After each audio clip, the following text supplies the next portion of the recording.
இன்றைய நற்செய்தி மார்க் நற்செய்தி அதிகாரம் 8 இறை வார்த்தைகள் 1 முதல் 10 வரை.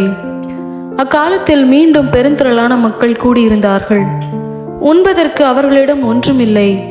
இயேசு தம் சீடரை வரவழைத்து அவர்களிடம், நான் இம்மக்கள் கூட்டத்தின் மீது பரிவு கொள்கிறேன். ஏற்கனவே 3 நாள்களாக இவர்கள் என்னுடன் இருக்கிறார்கள். உண்பதற்கும் இவர்களிடம் எதுவும் இல்லை.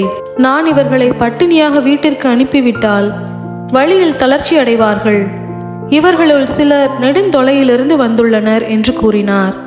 அதற்கு அவருடைய சீடர்கள், இப்பாலை நிலத்தில் இவர்களுக்கு போதுமான உணவு அளிப்பது எப்படி என்று கேட்டார்கள்.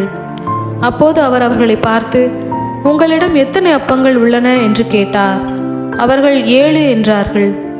தரையில் அமர மக்களுக்கு அவர் கட்டளையிட்டார். பின்பு அந்த 7 அப்பங்களையும் எடுத்து கடவுளுக்கு நன்றி செலுத்தி பிட்டு பரிமாறும்படி தம் சீடர்களிடம் கொடுக்க அவர்களும் மக்களுக்கு அளித்தார்கள். சிறு மீன்கள் சிலவும் அவர்களிடம் இருந்தன. அவற்றின் மீது அவர் ஆசி கூறி பரிமாற சொன்னார்.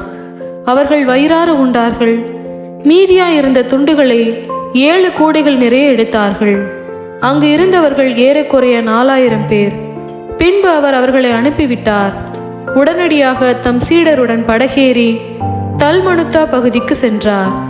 இது கிறிஸ்துவின் நற்செய்தி. கிறிஸ்துவே உமக்கு புகழ்.